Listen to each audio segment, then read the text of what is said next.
Once, nearly half a century ago, humanity sent a traveler into the darkness with no expectation that it would still be speaking to us today. On August 20th, 1977, Voyager 2 rose from Cape Canaveral aboard a Titan IIIe Centaur rocket, carrying with it the hopes of a generation of scientists. It was a mission born from an extraordinary cosmic coincidence, a rare planetary alignment that happens only once every 175 years. That alignment would allow a single spacecraft to visit Jupiter, Saturn, Uranus, and Neptune in one continuous journey, a path that would not be available again until long after everyone alive today was gone. NASA knew it had only one chance, and it took it. Before we continue this incredible journey, if you're enjoying this story, please take a moment to subscribe to the channel. We're working toward our goal of 1,000 subscribers, and your support helps us bring more stories like this to life. For the first 13 years, Voyager 2 did exactly what it had been built to do. It swept past the giant planets, transforming distant points of light into real worlds. It discovered new moons, revealed delicate ring systems that had never been clearly seen before, and uncovered the colossal dark storm raging across Neptune. Most remarkably, it became the only spacecraft in human history to fly past both ice giants, Uranus and Neptune. Those years were a triumph of exploration, the mission unfolding almost exactly as its designers had imagined. But the story everyone expected ended after Neptune. The story that followed was never part of the original plan.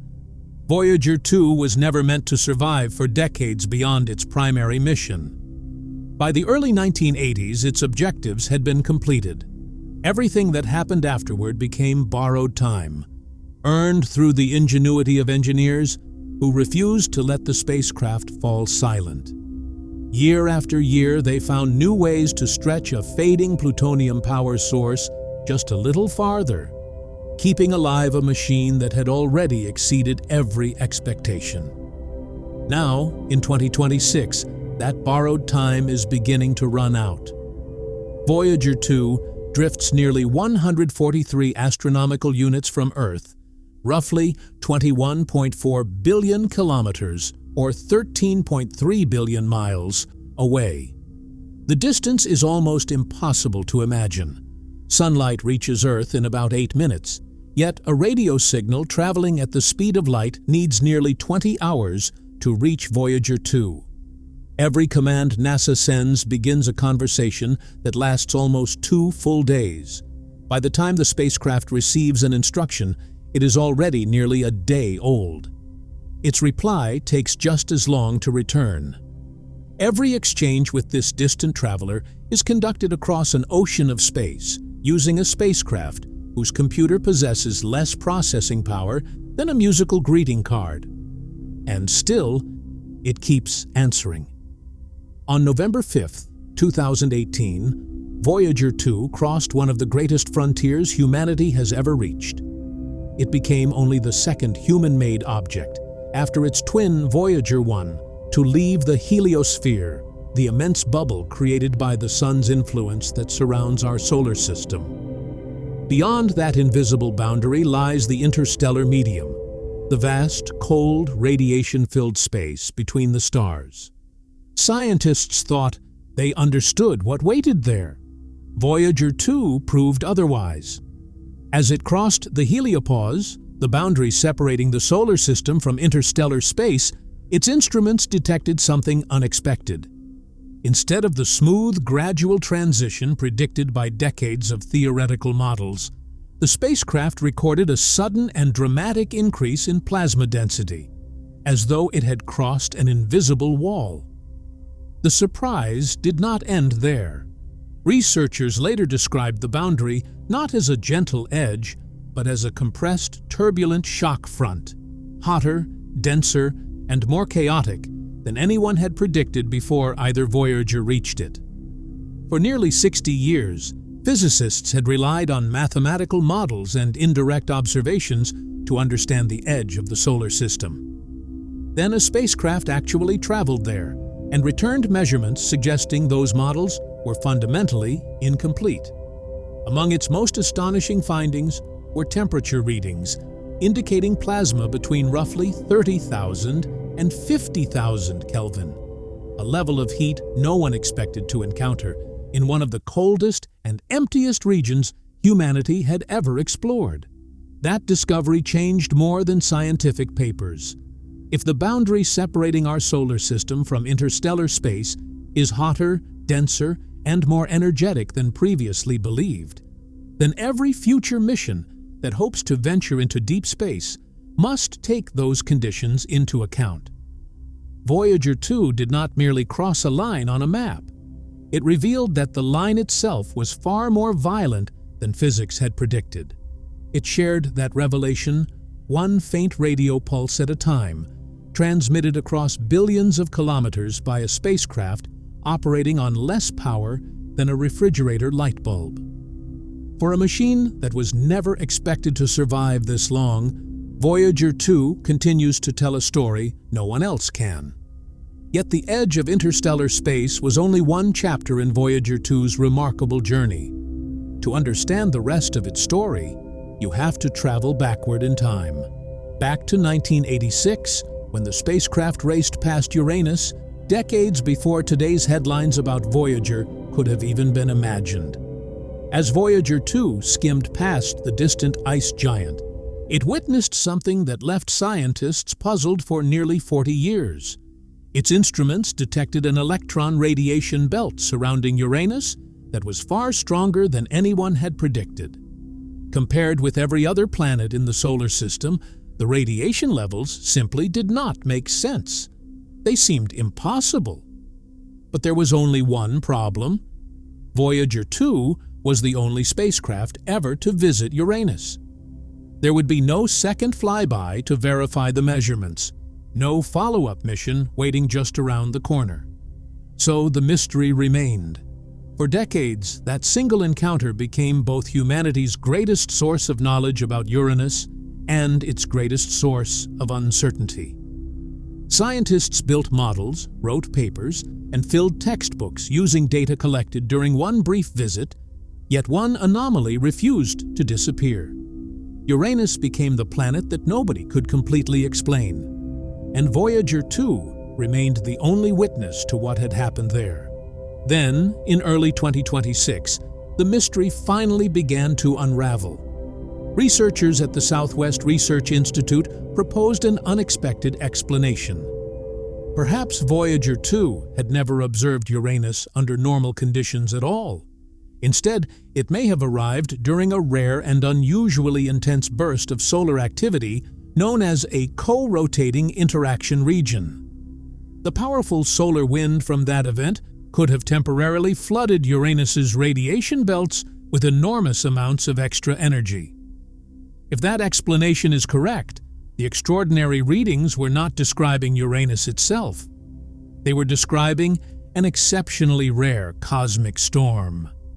It was as if Voyager 2 had flown through a hurricane, while scientists spent the next 40 years believing that the hurricane represented the planet's everyday weather.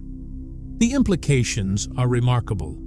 Humanity's only close-up observations of Uranus may have captured an extraordinary statistical outlier rather than the planet's normal state.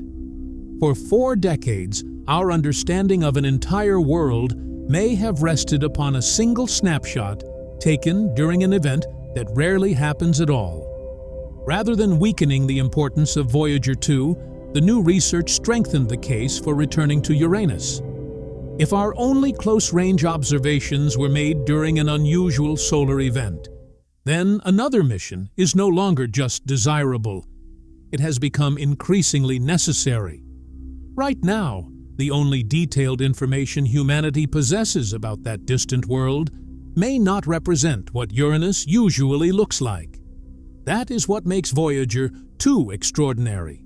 Even after decades beyond its intended lifespan, it continues to force scientists to reconsider what they thought they understood about a planet nearly 3 billion kilometers away. And it is accomplishing all of this while quietly running out of time. Hidden beneath every new scientific discovery is a much quieter story. A story that feels less like exploration and more like a countdown. Voyager 2 survives on 3 radioisotope thermoelectric generators, better known as RTGs. These devices produce electricity by converting the heat released through the natural decay of plutonium.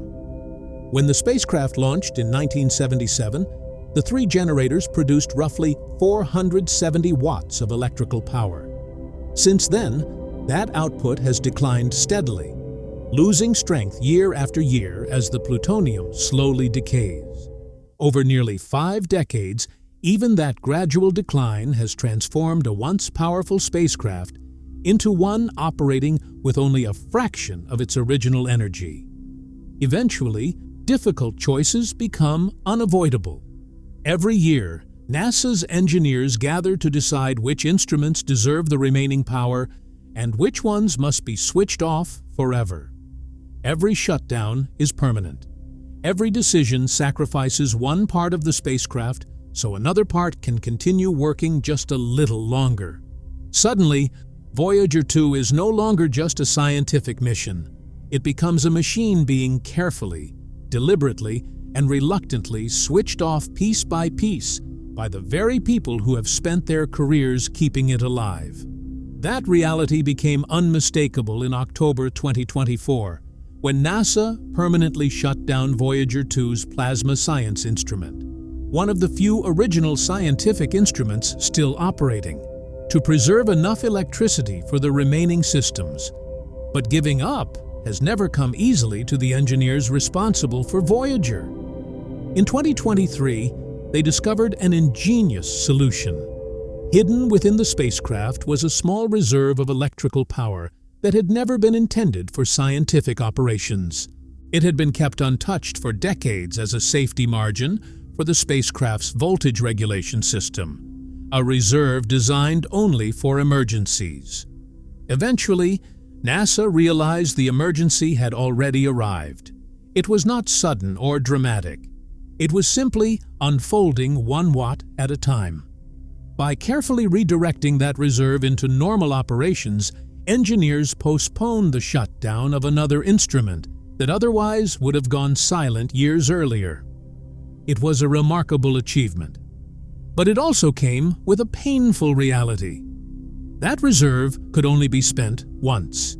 There is no second hidden battery waiting to be discovered, no secret backup beyond the backup. Every extra month, every extra year that Voyager 2 continues operating now comes at the cost of resources that were never intended to be used. By 2026, both Voyager spacecraft have been reduced to only 3 functioning scientific instruments each, and plans are already in place for that number to fall even further before the decade ends. The mission's project scientist has spoken candidly about what this means. Inside the Voyager team, every additional day of operation is treated as an unexpected gift. At any moment, an aging component could fail, a voltage fluctuation could occur, or simple wear accumulated over nearly 50 years could finally bring the mission to an end without warning.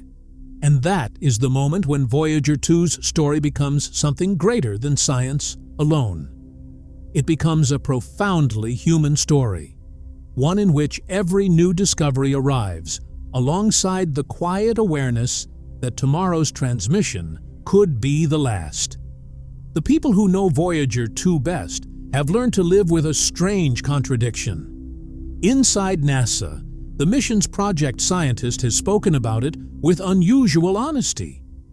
Any day could be Voyager 2's last, and any day could also bring a discovery that no other spacecraft in existence is capable of making. That paradox has become the emotional center of the mission. By 2026, Voyager 2 is no longer merely an aging piece of hardware drifting through space. It has become something closer to a witness, giving testimony while its strength slowly fades. The fragility of that testimony became painfully clear during an incident that almost passed unnoticed by the public. One routine command sequence changed the spacecraft's antenna orientation by only 2 degrees. On Earth, 2 degrees feels insignificant, smaller than the width of a thumb held at arm's length. But Voyager 2 was more than 20 billion kilometers away. At that distance, 2 degrees is the difference between hearing a whisper and hearing nothing at all. Suddenly, NASA lost contact with the spacecraft. No signal arrived from Voyager 2, and no commands could reach it. For a time, the conversation that humanity had maintained with this machine for nearly 50 years simply stopped. The spacecraft had not exploded. It had not frozen. It had not run out of power. It was merely pointing in the wrong direction, its delicate antenna aimed into empty interstellar space, instead of toward the only world capable of listening. Engineers could do almost nothing except wait. They calculated trajectories, studied the spacecraft's behavior, and finally transmitted an extraordinarily powerful signal using the largest antennas on Earth, hoping that Voyager's own automated safety systems would eventually correct the drift and turn the antenna back toward home. Eventually, it did. Contact returned, but the recovery succeeded by a margin far thinner than most people realize. A spacecraft 13 billion miles from Earth had vanished from our reach because of an angular error smaller than a gesture of the human hand. The solution was not a dramatic breakthrough or a new invention. It was patience, physics, and the hope that momentum and pre-programmed routines would accomplish what no human being could physically do from such an impossible distance. That incident revealed the truth about Voyager 2. The connection between Earth and the spacecraft is not a cable, not a certainty, but a thread. And threads can break. The next question is unavoidable. What happens when this thread finally reaches its end? NASA's own projections, discussed by planetary scientists in early 2026, suggest that the radioisotope generators powering both Voyager spacecraft are approaching the point where they may no longer produce enough electricity to operate any scientific instruments. The agency is actively trying to push that deadline further into the future through careful engineering, but no one can predict the exact moment when the spacecraft will finally fall silent. Some estimates indicate that science data may continue to trickle back through the late 2020s and perhaps into the early 2030s, even as instruments are shut down one by one to conserve the remaining power. Each additional month is purchased by sacrificing another capability. Yet the most unsettling part of the story comes after the science ends. Imagine the moment when the last instrument is switched off. Voyager 2 can no longer measure particles, fields, plasma, or radiation. It can no longer tell us anything about the universe surrounding it. Eventually, even its transmitter will fail, and Earth will send a command that receives no reply. But the spacecraft itself will not stop. It will not fall from the sky, and it will not drift to a halt. Voyager 2 will continue moving through interstellar space indefinitely, carrying with it something that was never intended as a scientific instrument at all. A message from Earth, preserved for a future no one can predict. Bolted securely to the side of Voyager 2 is an object unlike any scientific instrument ever launched into space. It is the Golden Record, a gold-plated phonograph disc carrying greetings in 55 languages, photographs of Earth, recordings of music from different cultures, the sound of a mother's heartbeat, whale songs, thunder, laughter, and countless other echoes of life on our small planet.